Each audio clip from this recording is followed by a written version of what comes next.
కృప మనతో నిత్యము ఉండినట్లుగా దేవుడు మన మీద ఎప్పుడు కూడా ఆయన కనుదృష్టిని ఉంచుతూ ఉంటాడు. దేవుని కనుదృష్టి మనల్ని ఎప్పుడు కూడా గమనిస్తూ ఉంటాడు. మనం పండుకున్నప్పుడు, మనము లేచినప్పుడు, మనము నడిచినప్పుడు, మనం పనిలో ఉన్నప్పుడు, మనం ఏ పని చేసినా, ఎటువంటి స్థితిలో ఉన్నా దేవుని కన్నులు మనల్ని చూస్తూ ఉంటాయి అనేటువంటి విషయం మనం ఎప్పుడు కూడా మర్చిపోకూడదు. దావీదు మహారాజు అంటాడు, దేవునికి మరుగై ఉండి దాక్కోవాలంటే ఎలాగా?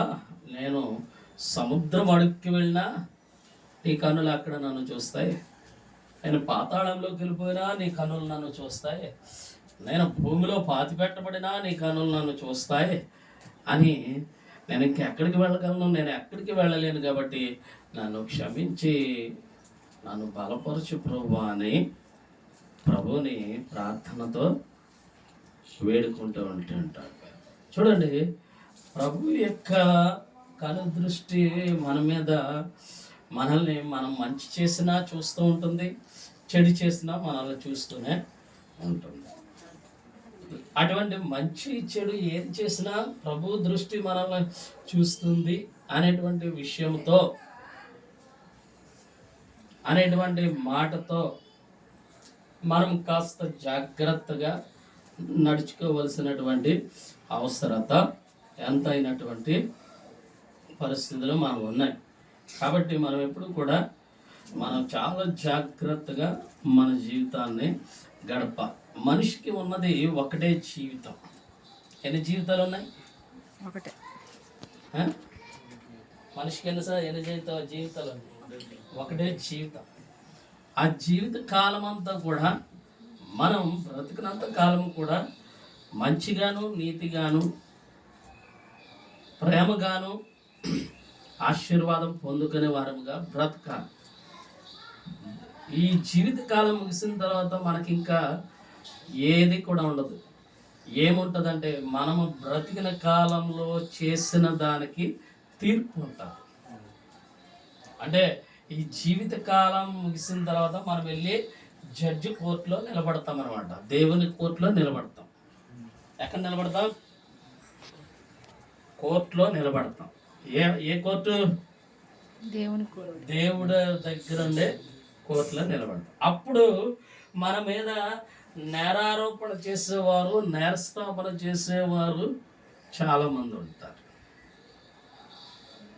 దానికి తీర్పు తీర్చేటువంటి ఇశ్రాయేలు 12 గోత్రాల వారు, అలాగే దేవునికి, యేసుక్రీస్తు ప్రభుకి శిష్యులుగా ఉన్నటువంటి 12 మంది, 24 పెద్దలు కలిసి మనకు తీర్పు తీర్చనై ఉన్నారు.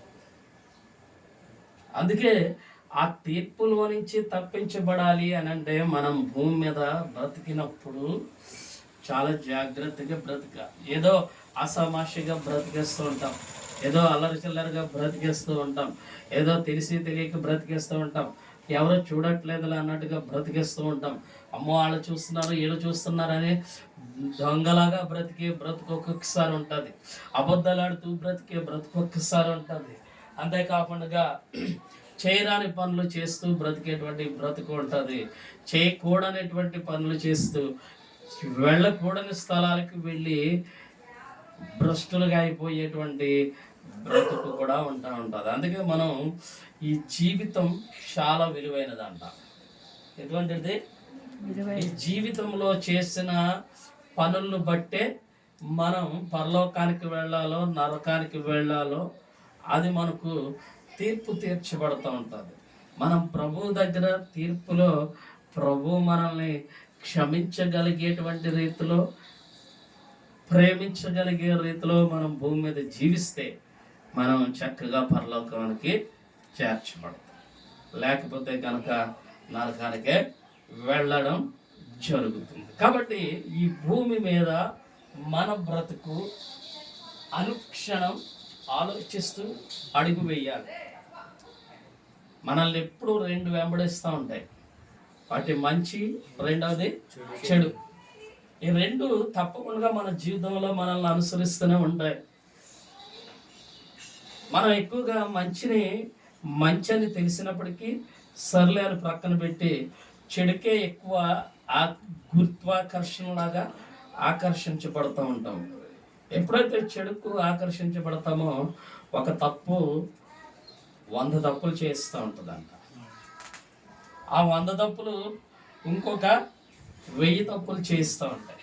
ఆ 1000 తప్పులు 1,00,000 తప్పులు చేస్తూ ఉంటాయి. 1,00,000 తప్పులు 1,00,00,000 తప్పులు చేస్తూ ఉంటాయి. అంటే చక్రవడ్డీలాగా పెరిగిపోతూ ఉంటుంది తప్పుల పాపపు చిట్ట. చూడండి ఎంత భయంకరం. అదే మనం ఈ భూమి మీద ఒక మంచిగా బ్రతకడానికి నిర్ణయం తీసుకుని అడుగు వేస్తే ఆ మంచి మన బ్రతుకులను దేవునికి సన్నిహితముగా చేస్తుంది. హల్లెలూయా. అందుకే ఇక్కడ రాయబడినటువంటి వాక్య భాగంలోనికి ఒకసారి మనం వెళ్ళి మనం చదువుకుందాం. పేతురు గారు రాసినటువంటి మొదటి పత్రిక, క్రొత్త నిబంధనలో 216వ పేజీ. పేతురు గారు రాసినటువంటి మొదటి పత్రిక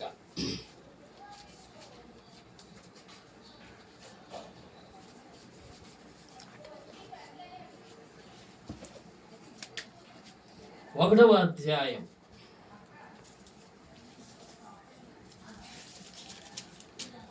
13 నుంచి కొన్ని వచనాలు మనం చదువుకొని ధ్యానం చేసుకుందాం. కాబట్టి మీ మనస్సులను నడుము కట్టుకొని నిబ్బరమైన బుద్ధి గలవారై యేసు క్రీస్తు ప్రత్యక్షమైనప్పుడు మీకు తేబడు కృప విషయమై సంపూర్ణ నిరీక్షణ కలిగి ఉండుడి. నేను పరిశుద్ధుడనై ఉన్నాను గనుక మీరును పరిశుద్ధులై ఉండుడని వ్రాయబడి ఉన్నది. కాగా మీరు విధేయులకు పిల్లలై మీ పూర్వపు అజ్ఞాన దశలో మీకుండిన ఆశలను అనుసరించి ప్రవర్తింపగా మిమ్మును పిలిచిన వాడు పరిశుద్ధుడై ఉన్న ప్రకారం మీరును సమస్త ప్రవర్తన యందు పరిశుద్ధులై ఉండుడి. పక్షపాతము లేకుండా క్రియలను బట్టి ప్రతివానిని తీర్పు తీర్చివాడు తండ్రి అని మీరు ఆయనకు ప్రార్థన చేయుచున్నారు కనుక మీకు పరదేశులై ఉన్నంత కాలం భయముతో గడుపుడి. పితృపారంపర్యమైన మీ వ్యర్థ ప్రవర్తనను విడిచిపెట్టి నట్లుగా వెండి బంగారముల వంటి క్షయ వస్తువుల చేత మీరు విమోచింపబడలేదు గాని అమూల్యమైన రక్తము చేత అనగా నిర్దోషమును నిష్కళంకమునకు గొర్రెపిల్ల వంటి క్రీస్తు రక్తము చేత విమోచింపబడితరని మీరెరుగుదురు గదా.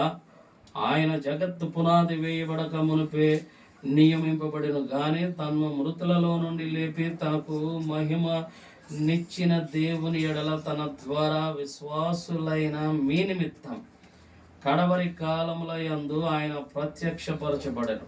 కాగా మీ విశ్వాసమును నిరీక్షణయు దేవుని యందు ఉంచబడి ఉన్నవి.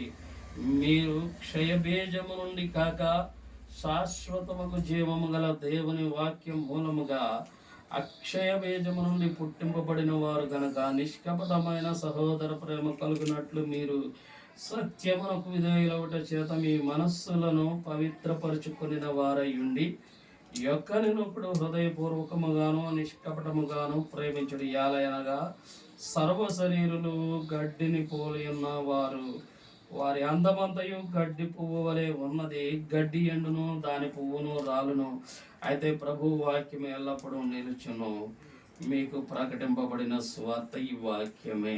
దేవుడి వాక్యం మన హృదయంలో ఫలింపచేయను గాక. హల్లెలూయా. ప్రియమైనటువంటి వాళ్ళరా, ఎంత పెద్ద వాక్య భాగం నుండి దేవుడు మనతో చాలా విషయాలను చాలా క్లియర్గా మాట్లాడి ఉన్నాడు. మనం చదివినప్పుడే ఈ వాక్యంలో భాగం మనకు అర్థమవ్వాలి. అయితే మరొకసారి మనం ఈ వాక్యమును ఎలా ఉంది, మనకి ఏం తెలియపరుస్తుంది, మనం ఎలా బ్రతకాలి అనేటువంటి విషయాలు చక్కగా వ్రాయబడి ఉన్నాయి. కాబట్టి ఒకసారి మనం వీటిని గూర్చి ధ్యానం చేసుకుందాం. చదివినటువంటి వాక్యంలో 17వ వచనాన్ని మనము చూస్తే, పక్షపాతము లేకుండా క్రియలను బట్టి ప్రతి వానిని తీర్పు తీర్చువాడు తండ్రి అని మీరు ఆయనకు ప్రార్థన చేయుచున్నారు కనుక మీరు పరదేశులైనంత కాలము భయముతో గడుపుడి. హల్లెలూయా. మొట్టమొదటిగా మనం చేయవలసినటువంటి జీవిత విధానపు పని ఏంటంటే, మొట్టమొదటిగా మనం భయముతో గడపాలి. హల్లెలూయా. ఏ భయం? మనుషులను చూసి భయం కాదు, మృగాలను చూసి భయం కాదు, పరిస్థితులను చూసి భయం కాదు, స్థితిగతులను చూసి భయం కాదు, వచ్చే కష్టాన్ని చూసి భయం కాదు. మన భయము ఏ భయం అంటే, మనము ఎక్కడైనా పాపంలో పడిపోతామేమో అనేటువంటి భయమును మనం కలిగి ఉండాలి. పాపంలో పడకుండా ఉండడానికి జాగ్రత్తగా మనల్ని మనము మలుచుకుంటూ నడుచుకుంటూ ఉండాలి. దేనికి భయపడాలంటే, తప్పు చేయడానికి భయపడాలి, పాపం చేయడానికి భయపడాలి. దేనికోసం భయపడాలి? తప్పు చేయడానికి, పాపం చేయడానికి భయపడాలి. అంతేగాని మనం పరిస్థితులను చూసి ఎప్పుడు భయపడద్దు. పరిస్థితులు ఈరోజు వస్తాయి, ఇలా పోతూ ఉంటాయి. ఈరోజు తారీఖు ఎంత? 25వ తారీఖు జనవరి నెల. మన జీవితకాలం అంతా జనవరి 25వ తారీఖున ఉంటుందా? ఇంకా కొన్ని గంటలు అయితే 25వ తారీఖు వెళ్ళిపోద్ది, 26వ తారీఖు వస్తుంది. అలాగే కష్టాలు కూడా, బాధలు కూడా, సమస్యలు కూడా వస్తాయి, అలా ప్రయాణం వెళ్ళిపోతూనే ఉంటుంది. అవి ఎప్పుడూ నిలవు. వాటిని చూసి మనం ఏమాత్రం భయపడవలసిన పని లేదు. మనము చూసి భయపడవలసింది ఏంటంటే, దేవుడికి భయపడచ్చు. మనము ఈ లోకంలో జాగ్రత్తగా జీవించడానికి భయముతో నడుచుకోవాలంట. హల్లెలూయా. చూడండి, ఆ భయం మనలో ఉండాలి. దేవుడు అంటే భయం ఉండాలి, పాపం చేయాలంటే భయం ఉండాలి, తప్పు చేయాలంటే భయపడాలి, అబద్ధం చెప్పాలంటే భయపడాలి, మంచి చేయాలంటే ధైర్యంగా వెళ్ళిపోవాలి. హల్లెలూయా. పరిస్థితిని చూసి ఒకవేళ నీకు భయం వచ్చిందనుకో, నువ్వు ప్రార్థన చేసినప్పుడు, యేసయ్యా నాకు భయంగా ఉంది, నాకు చేయి పట్టుకొని నన్ను ధైర్యపరచు అని ప్రార్థించే. పరిస్థితుల్లో భయాన్ని దేవుడు తొలగించేస్తూ ఉంటాడు. అయితే పాపమును గూర్చినటువంటి భయము మనం కలిగి ఉండి పాపము చేయకుండా జాగ్రత్తగా జీవించాలని మనకి వాక్యము తెలియపరచబడుతుంది. రెండవదిగా మనం చూస్తే 13వ వచనం, కాబట్టి నీ మనస్సును నడుము కట్టుకొని నిబ్బరమైన బుద్ధి గలవాడై యేసుక్రీస్తు ప్రత్యక్షమైనప్పుడు మీకు తేబడు కృప విషయమై సంపూర్ణ నిరీక్షణ కలిగి ఉండుడి. హల్లెలూయా. ఇప్పుడు ఎలా ఉండాలంట? నిబ్బరమైన బుద్ధి కలిగి. ఎటువంటి బుద్ధి అంట? నిబ్బరం. నిబ్బరం అంటే ధైర్యం. మన బుద్ధి నిబ్బరమైన, భయం విడిచిపెట్టి ధైర్యంతో కూడినటువంటి స్వస్థ బుద్ధి, మంచి బుద్ధి కలిగి మనల్ని మనం నడుచుకోవడానికి ప్రయత్నం చేస్తూనే ఉండాలి. ఎందుకంటే దేవుని యొక్క కృప మన జీవితంలో ఎల్లప్పుడూ అనుగ్రహించబడుతూనే ఉంటుంది. దేవుని కృప మన జీవితంలో ఎల్లప్పుడూ అనుగ్రహించబడుతూనే ఉంటుంది. దేవుని కృప మనకు తోడుగా ఉందని ఎప్పుడు కూడా మనం మర్చిపోకూడదు. ఎప్పుడు కూడా మనము మర్చిపోకూడదు. దేవుని కృప మనకు తోడుగా ఉందని ఎప్పుడు కూడా మనం మర్చిపోకూడదు. దేవుడి కృప మనకు తోడుగా ఉందని ఎప్పుడు మనము మర్చిపోకుండా జ్ఞాపకం చేసుకోవాలి. ఏ పరిస్థితి ఎదురైనా దేవుని యొక్క కృప నిన్ను వెన్నంటే ఉంటుంది. ఏముంటది? దేవుని కృప అనే కృప అనే కృప. Very good. చప్పట్లు కొట్టండి. చక్కగా చెప్పాడు. Very good. దేవుని కృప. కృప అంటే దేవుడు మన పరిస్థితుల్లో మనకు ఏ పరిస్థితి అయినా ఆ పరిస్థితిలో సహాయం చేయడమే దేవుని కృప. ఆ కృప ఉన్నదనేటువంటి విషయం మనం మర్చిపోకుండా, పరిస్థితులకు లొంగకుండా నిబ్బరమైన బుద్ధి కలిగి దేవుని కృప కొరకు మనము నిరీక్షణ, సంపూర్ణమైన నిరీక్షణ అంటే దేవుని సహాయం కొరకు, దేవుని కృప కొరకు ఎదురు చూడాలి. హల్లెలూయా. ఫస్ట్ ఏమో భయపడాలి. దేనికి? పాపం చేయడానికి భయపడాలి. రెండవదేమో మనం నిబ్బరమైనటువంటి బుద్ధి కలిగి, మంచి బుద్ధి కలిగి దేవుని కృప కొరకు ఎదురు చూడాలి. దేవుని కృప వస్తే మన పరిస్థితులన్నీ మార్చబడతాయి. దేవుని కృప, మరలా చెప్తున్నాను, దేవుని కృప మనకు ఆర్థికంగా ఇబ్బందిగా ఉంది, దేవుని కృప వచ్చి ఏం చేస్తుందంటే సహాయం చేస్తూ ఉంటుంది. ఆ సమస్యను తొలగిస్తుంది. మనకు అనారోగ్యంతో ఉంది, దేవుని కృప ఏం చేస్తుందంటే మనకు ఆరోగ్యం ఇస్తుంది. మనకి ఇంట్లో పరిస్థితులు బాగోలేదు, దేవుని కృప ఏం చేస్తుందంటే పరిస్థితులన్నీ బాగు చేస్తుంది. హల్లెలూయా. అదే కృప అంటే. అలాగే పరిస్థితిని బట్టి మనకు దేవుని సహాయం కలిగేదే దేవుని కృప. ఎన్నైనా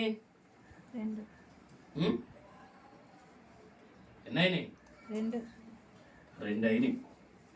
ఇప్పుడు మూడవది చదువుతాం చూడండి, 22వ వచనం. మీరు